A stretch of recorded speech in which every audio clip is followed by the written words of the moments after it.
Hare Krishna everyone, I am Shravya and I welcome you all on Yudika lab.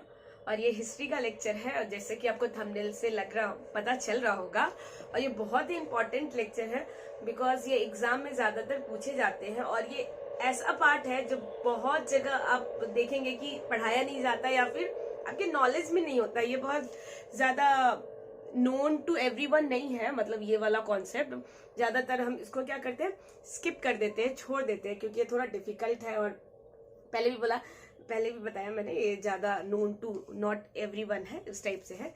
But ये बहुत ही important है, इसलिए मैं आपको ये बता रही हूँ और आप भी इसको बहुत ध्यान से पढ़ेंगे। और अगर एक बार में समझ में नहीं आए तो 2-3 बार ये लेक्चर देख लेंगे।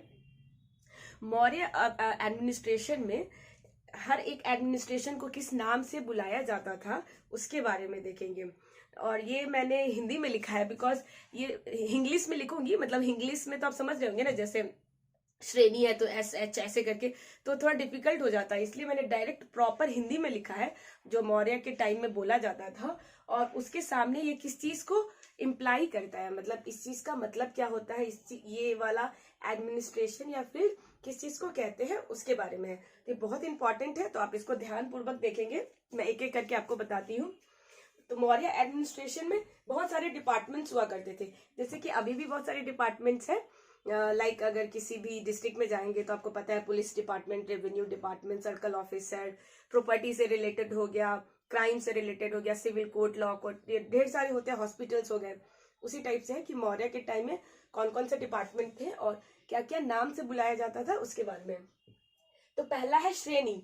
श्रेणी लिखा हुआ है और श्रेणी का मतलब क्राफ्ट्समैन गिल्ड। क्राफ्ट्समैन गिल्ड का मतलब होता है ना, जो क्राफ्ट, जो चीज निखारते हैं या फिर उसका कोई चीज क्राफ्ट करते हैं, मतलब उसको संरचना देते हैं, उसको बनाते हैं, उसको निकालते हैं, निखारते हैं। तो क्राफ्टमैन गिल्ड वही हुआ श्रेणी, ठीक है। श्रेणी आपको याद रहेगा, हिंदी वर्ड है, प्रॉपर हिंदी में भी लिखा हुआ है। दूसरा है निगम। तो निगम तो जानते हैं, नगर निगम, उस टाइप से आप समझ रहे होंगे। तो निगम का मतलब बिजनेसमैन हुआ करता था, मतलब मौर्य टाइम में निगम मतलब बिजनेसमैन। हालांकि ये जो जितने भी हिंदी वर्ड लिखे हुए हैं ये आज भी उन सारे स्टेट में आपको मिल जाएगा जहाँ पे ऑफिशियल लैंग्वेज क्या है, हिंदी इस्तेमाल होता है। जैसे कि बिहार का एग्जांपल ले लेते हैं, तो बिहार में जितने भी डिपार्टमेंट है उसको आप इसमें से बहुत सारे ऐसे मतलब बहुत सारे डिपार्टमेंट के जो नाम है यही हिंदी नाम है। तो आप समझ सकते हैं कि जो प्रॉपर शुद्ध हिंदी नाम होता है ना, डिपार्टमेंट के लिए रखा जाता है, तो आप यहीं से लिया गया है, तो आप इसको ध्यान से देखेंगे। निगम, बिजनेसमैन।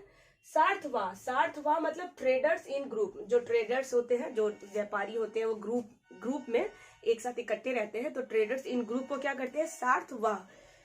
श्रेणी क्राफ्ट्समैन गिल्ड, निगम बिजनेसमैन, सार्थवा ट्रेडर्स इन ग्रुप।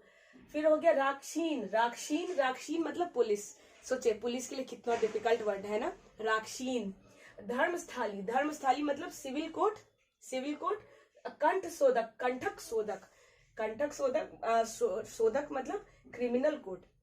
ये सिविल कोर्ट, ये क्रिमिनल कोर्ट। सिविल कोर्ट आपको पता है जहाँ पे थोड़ा होता है ना कि आपसी में ही लोग बात को रखते हैं, बहुत ज्यादा ओपन नहीं करते हैं पब्लिक में, जैसे कि डोमेस्टिक वायलेंस हो गया या घर का कोई मामला हो गया, तो सिविल कोर्ट होता है।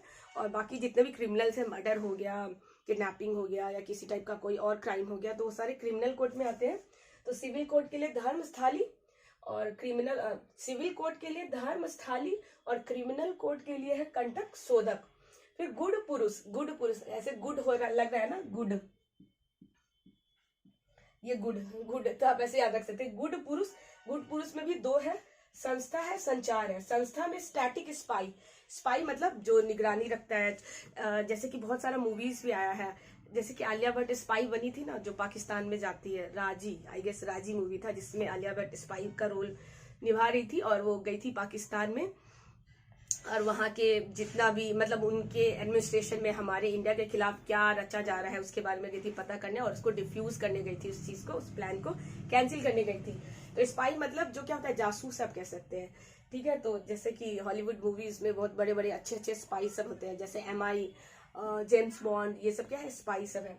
तो स्टैटिक स्पाई मतलब संस्था, और संचार मतलब डायनेमिक स्पाई। डायनेमिक का मतलब होता है जो फ्लक्चुएट करता है, जिसका पर्सनालिटी क्या होता है, चेंज होते रहता है, थोड़ा अच्छे सेंस में डायनेमिक का मतलब ही होता है अच्छा, ठीक है। तो डायनेमिक मतलब जिसका पर्सनालिटी चेंज होते रहता है, जैसे कहते हैं ना कोई किसी को तुम्हारा कैरेक्टर बहुत ही डायनेमिक है, मतलब बहुत ही चार्मिंग है, बहुत ही अट्रैक्टिव है, उस टाइप से। तो हो गया स्टैटिक स्पाई, डायनेमिक स्पाई। संस्था संचार, सीता अध्यक्ष, सीता अध्यक्ष का मतलब एग्रीकल्चर से रिलेटेड। समहर्ता, ये तो एकदम एग्जाम में पूछा ही जाता है आए दिन। समहर्ता रेवेन्यू, अभी भी बहुत सारे ऑफिस में जाएंगे तो समहर्ता लिखा रहेगा, समहर्ता ब्लॉक, समहर्ता ऑफिस, समहर्ता कार्यालय। तो समहर्ता मतलब रेवेन्यू कलेक्टर, ठीक है। सानिधाता, सानिधाता मतलब हो गया ट्रेजरी, ट्रेजरी मतलब जो पैसा कौड़ी या फिर खजाना उजाना से रिलेटेड हो गया, तो उसको कहते हैं सानिधाता। ये बहुत इंपॉर्टेंट है, ये भी बहुत इंपॉर्टेंट है, स्टार मार्क लगा देती हूँ मैं, ठीक है। समहर्ता, सानिधाता। और यहाँ 11th में देख लेते हैं आंटविक, आंटविक मतलब फॉरेस्ट ऑफिसर, आंटविक फॉरेस्ट ऑफिसर। अकराध्यक्ष, अकराध्यक्ष मतलब माइनिंग ऑफिसर। लक्ष्मा अध्यक्ष मतलब क्वाइंस एंड सॉरी, लक्ष्मा अध्यक्ष मतलब क्वाइंस एंड करेंसी। तो एक बार फिर से वापस से मैं रिपीट कर देती हूँ। श्रेणी मतलब क्राफ्ट्समैन गिल्ड, निगम मतलब बिजनेसमैन, सार्थवाहन मतलब ट्रेडर्स इन ग्रुप्स, राक्षिणी मतलब पुलिस, धर्मस्थली मतलब सिविल कोड, कंठक शोधक मतलब सिविल क्रिमिनल कोड, गुड पुरुष में 2 है, संस्था है, संचार है, संस्था का मतलब स्टैटिक, और संचार में डायनेमिक स्पाई, ठीक है।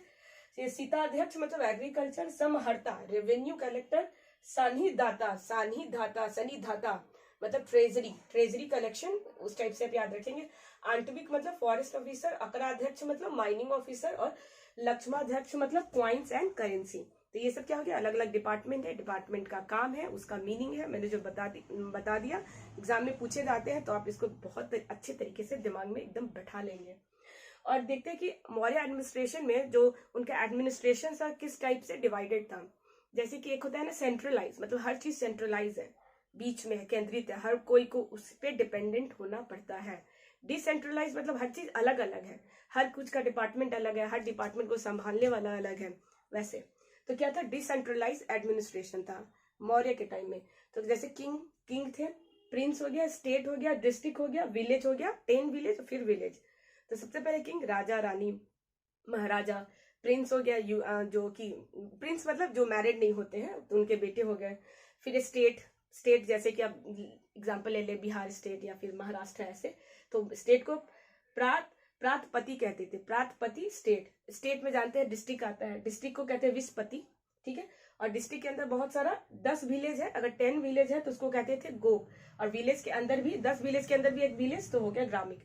तो ये क्या है, ये है आपका छोटा से बड़ा, सॉरी बड़ा से छोटा, बड़ा से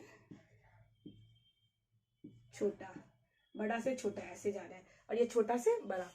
तो उम्मीद है कि आपको ये समझ में आया होगा। अगर आपको थोड़ा भी कंफ्यूजन लग रहा है ऐसे, तो एक बार वापस से वीडियो देख सकते हैं, और मेरे पुराने वीडियोस को भी देखें। इससे पहले भी मैंने बहुत सारे हिस्ट्री के लेक्चर्स लाए हुए हैं, प्लेलिस्ट बना हुआ है इसी चैनल पे, और करंट अफेयर के भी हैं, बिहार रिलेटेड जितने भी होते हैं, बिहार से रिलेटेड जितने भी इंफॉर्मेशन होते हैं उसका भी बना हुआ है प्लेलिस्ट। हिस्ट्री का बना हुआ है, करंट अफेयर का बना हुआ है, साइंस का बना हुआ है, साइंस का भी बहुत इंपॉर्टेंट लेक्चर है, जिसमें बहुत लोगों को बहुत कंफ्यूजन होता है, और एकदम मैंने कॉन्सेप्ट बताया है जिससे आपको याद करने में बहुत आसानी होगा। तो वो सब भी आप देखें, इसी चैनल पे अवेलेबल है। और अगर आपको मेरे वीडियोज अच्छे लगते हो तो शेयर करें। तो मैं मिलूंगी नेक्स्ट वीडियो में। टिल देन अपना और अपनों का ख्याल रखें। Thank you.